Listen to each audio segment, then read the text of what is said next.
दोस्तों, क्या आपने कभी सोचा है कि इस पृथ्वी के ऊपर इंसान सबसे पहले कहां से आए? वैसे तो हमें बचपन से ही बताया जाता है कि इंसान पहले बंदर थे, फिर धीरे-धीरे बंदरों का विकास हुआ और इंसान के अंदर वो बदल गए। लेकिन ये जो कहानी हमको बचपन से बताई जाती है, ये कहानी पूरी तरीके से सच नहीं है।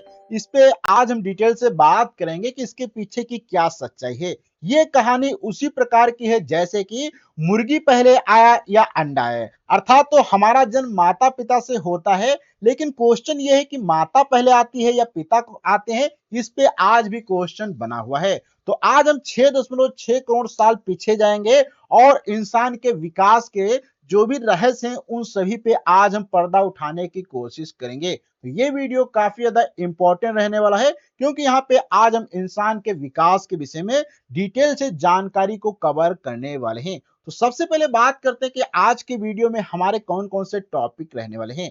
तो हम सबसे पहले हम देखेंगे कि जो डायनासोर थे वो पृथ्वी पर बहुत ज्यादा थे, लेकिन उनका कैसे अंत हुआ और कैसे एक विनाशकारी जो उल्का पिंड पृथ्वी से टकराता है तो उसके कारण क्या क्या समस्याएं होती हैं। फिर हम देखेंगे कि राख में छिपकर भी कुछ ऐसे जीवित प्राणी थे या जीव थे जो कि राख में छिपकर जीवित रह गए, जो कि हमारे पहले छोटे पूर्वज हैं।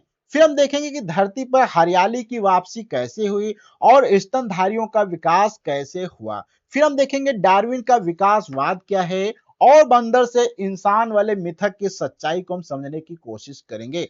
और अंत में हम देखेंगे लूसी, होमो हाइबिलस और हमारे पहले पूर्वज होमोसेपियंस की खोज कैसे हुई। तो ये वीडियो काफी इंफॉर्मेटिव रहने वाला है।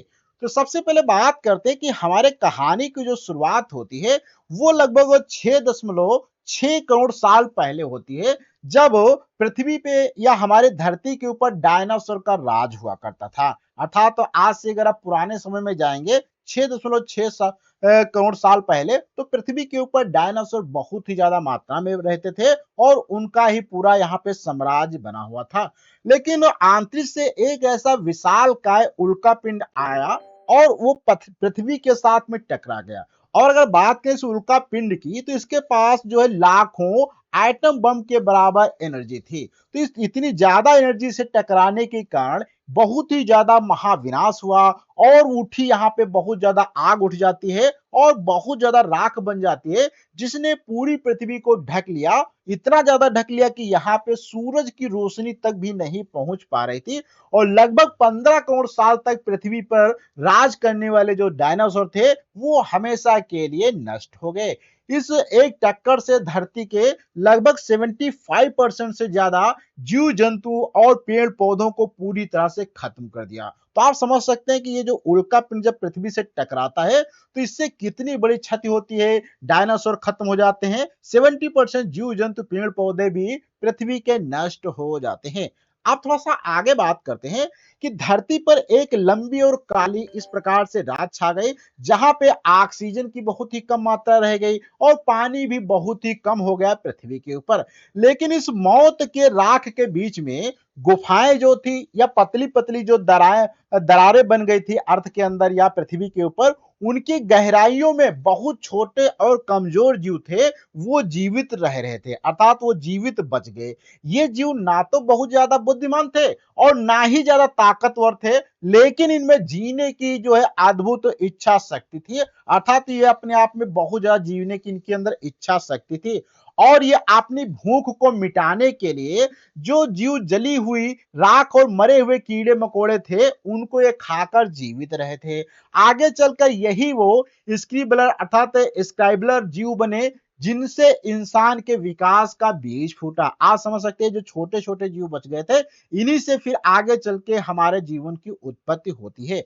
आप थोड़ा सा आगे बात करते हैं तो सदियों तक धरती के जलने के बाद मौसम बदला और आसमान से पहली बार जो है पानी की बूंदें गिरी। अर्थात बहुत समय तक पृथ्वी जलती रही, धीरे धीरे वातावरण बना और पहली बार जब यहाँ पे पृथ्वी के ऊपर बारिश हुई तो इस बारिश ने धरती की जली हुई राख को शांत किया। अर्थात पृथ्वी पर जो जल रही थी राख उसको उसने शांत किया और झीलों का निर्माण शुरू हो गया। अब भाई जब पानी बरसेगा तो पानी जहां पे भर रहा था वो धीरे धीरे झील यहाँ पे बनना स्टार्ट हो गई और राख और पत्थरों के घुलने से एक नई उपजाऊ मिट्टी बनने लगी जिस पर पहली बार बीज अंकुरित हुए। और यहाँ पे जब बारिश हुई तो राख और जो पत्थर के कण थे ये आपस में मिक्स होके एक जगह बैठ रहे थे। इस प्रकार से उपजाऊ मिट्टी का जो यहाँ पे निर्माण होता है और उसके अंदर पहली बार बीज अंकुरित होने लगते हैं।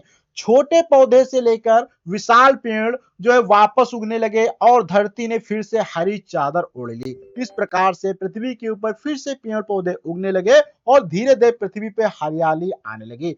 इस हरियाली के साथ साथ ऑक्सीजन वापस लौटी क्योंकि जब पेड़ पौधे आएंगे तो पेड़ पौधों के अंदर क्या होगा, यहाँ पे देखा जाए तो प्रकाश संश्लेषण होगा, अर्थात ये जो है पौधे जो होते हैं वो क्या करते हैं, कार्बन डाइऑक्साइड और अन्य गैसों को यूज करके जो है ऑक्सीजन गैस का उत्पन्न करते हैं। तो धीरे धीरे यहाँ पे हरियाली के साथ साथ पृथ्वी पर ऑक्सीजन वापस लौटी और जीवन को पनपने का एक नया मौका मिला। क्योंकि पहले जब यहाँ पे ऑक्सीजन नहीं थी तो हम सभी जानते हैं जो भी जीवित जीव जंतु होते हैं उन सभी को ऑक्सीजन की जरूरत होती है, लेकिन ऑक्सीजन नहीं थी इसलिए यहाँ पे कोई जीवित नहीं बच रहा था।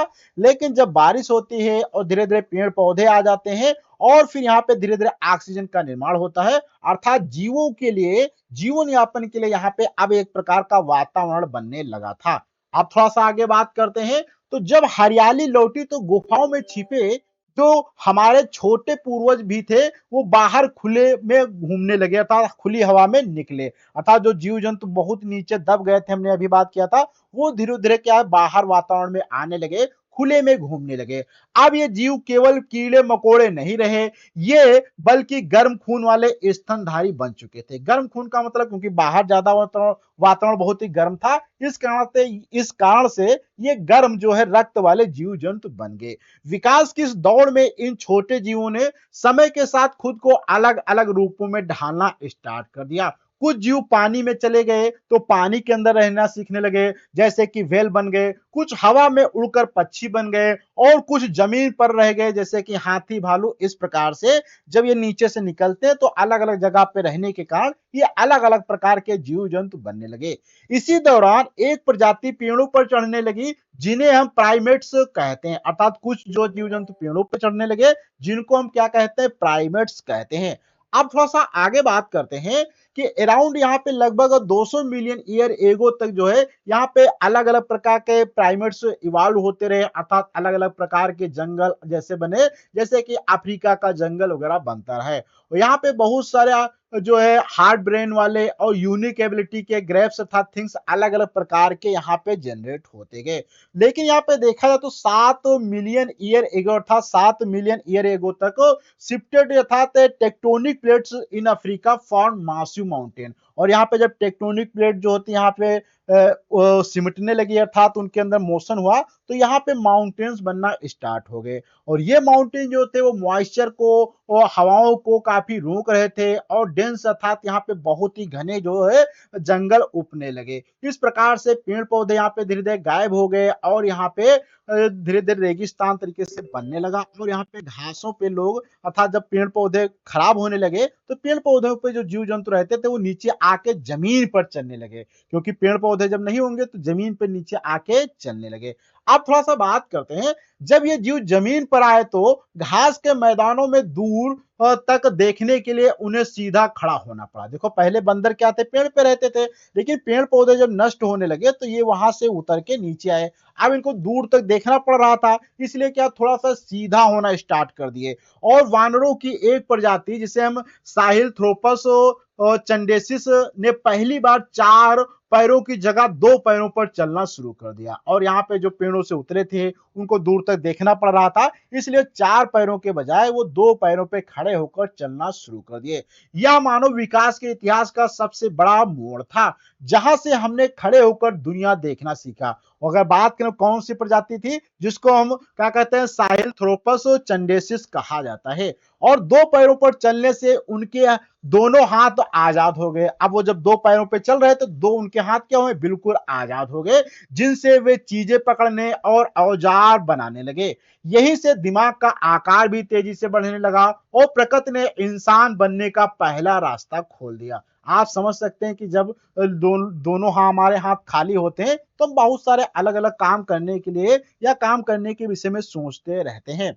अब थोड़ा-सा बात करते हैं कि सवाल ये आता है, क्या हम सच में आज के बंदरों से विकसित होकर इंसान बने हैं? तो चार्ल्स डार्विन की थ्योरी को अगर हम लेके यहाँ सबसे बड़ी गलतफहमी है, जो दुनिया भर में फैल गई है। अर्थात चार्ल्स डार्विन ने कहा कि लेकिन ये इनकी बहुत ही बड़ी गलतफहमी है जो कि पूरी दुनिया में फैल गई है। सच यह है कि डार्विन ने कभी नहीं कहा था कि इंसान सीधा बंदरों से पैदा हुआ, लेकिन सभी लोग कहते हैं कि पहले बंदर था, बंदर से इंसान बनना स्टार्ट हुए, लेकिन डार्विन ने ऐसा कभी नहीं कहा था। उन्होंने कहा था कि इंसान और बंदर दोनों का विकास एक साथ लेकिन अलग-अलग जगहों पे अलग-अलग शाखाओं में हुआ है। वो कहते थे कि बंदर और इंसान का विकास एक साथ हुआ था, लेकिन अलग-अलग जगहों पे अलग-अलग तरीके से हो रहा था। हम बंदरों से नहीं आए बल्कि करोड़ों साल पहले इंसान और बंदर एक ही जो होते कॉमन पूर्वज हुआ करते थे। ऐसा है कि जो आज बंदर हैं और हम इंसान हैं, ये लाखों साल पहले लगभग एक ही दूसरे के पूर्वज हुआ करते थे, लेकिन विकास हम लोगों का दोनों का अलग-अलग तरीके से हुआ है।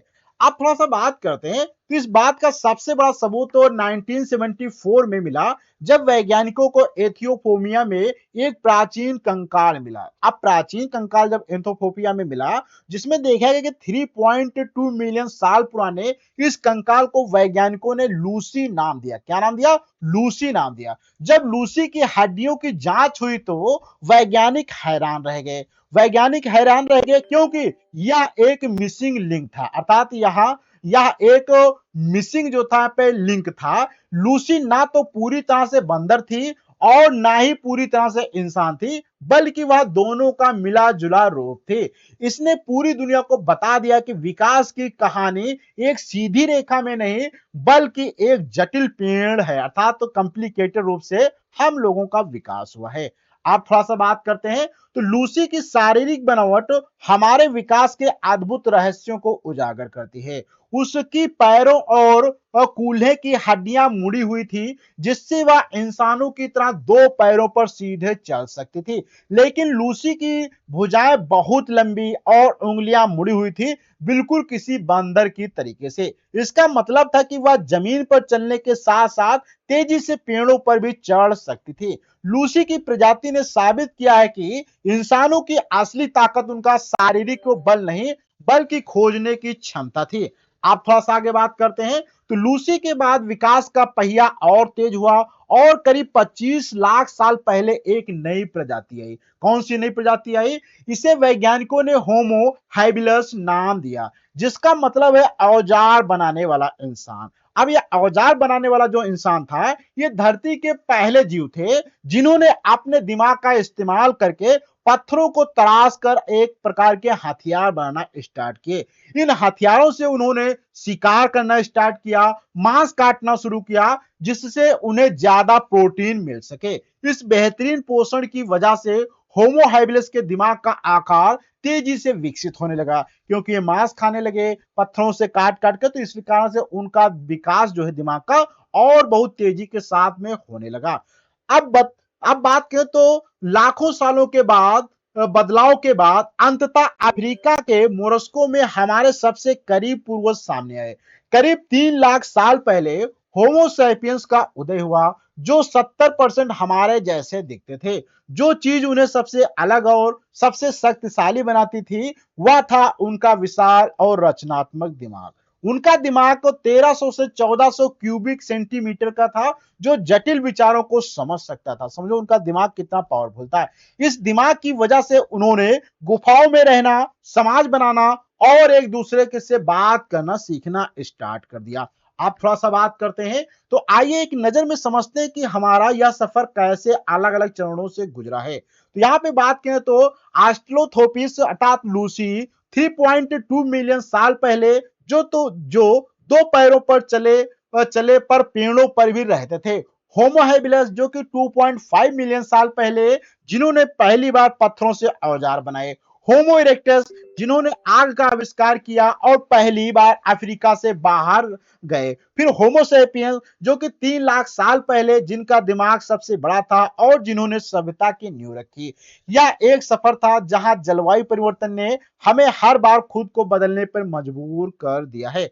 अब थोड़ा सा बात करते हैं कि इस कहानी से हमने क्या समझा। तो इस कहानी से हमने सीखा कि इंसान और बंदर अलग हैं, पर हमारी जड़ें एक ही मिट्टी से जुड़ी हैं। डायनासोरों के अंत की राख से निकले एक नन्हे जीव ने पूरी धरती पर अपना साम्राज्य खड़ा कर दिया। लेकिन होमोसेपियंस की असली कहानी तो यहां से शुरू होती है कि उन्होंने आदि मानव के रूप कैसे ले लिया, उन्होंने जानवरों के बीच जीवित रहना कैसे सीखा और आग जैसी महान खोज कैसे की। मानव विकास की इस रोमांचक यात्रा के अगले हिस्से को जानने के लिए आप हमारा अगला भाग जरूर देखें। तो ये वीडियो आज का आपको कैसा लगा, इसके विषय में आपको अपना फीडबैक कमेंट बॉक्स में देना है। हम अगले वीडियो मिलते हैं, जब तक के लिए धन्यवाद।